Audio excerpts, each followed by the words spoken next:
হেই everyone, কিছুদিন আগে তো আমরা গিয়েছিলাম তীর্থ ভ্রমণ করতে কয়েকটা জায়গা আর কি। তো এখানে এটা হচ্ছে তারাপীঠ মন্দির।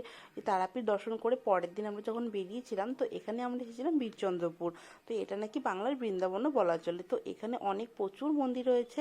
তো আমরা সেই মন্দিরগুলো দর্শন করতে বেরিয়েছিলাম। এটা হচ্ছে চৈতন্যদেবের নিত্যানন্দ প্রভুর জন্মস্থান, আর এটা হচ্ছে স্কন মন্দির। তো পরপর এখানে মোট আমরা 8 থেকে 9টা মন্দির দেখেছিলাম। এখানকার মন্দিরগুলো কিন্তু দারুণ সুন্দর, এক একটা মন্দির এক এক রকমের, এত সুন্দর মন্দির। তারপরে আমরা চলে এসেছিলাম যেখানে আমাদের বাসটা থেমেছিল, সেখানে এসে দেখো এখানে আমরা কিছুক্ষণ গল্প করে খাওয়া দাওয়া করে বেরিয়ে গেলাম। তারপর বাসটা আরও কিছু দূর চলার পরে রাতে গিয়ে একটা কালী মন্দিরের সামনে গিয়ে বাসটা থেমেছিল, ওখানে আবার রান্না বান্না হয়েছিল। আর এটা কিন্তু এই মায়ের মন্দিরটা ভীষণ জাগ্রত, এই গল্পটা আমরা শুনেছি, আমার বড় ভিডিওতে দেওয়া আছে।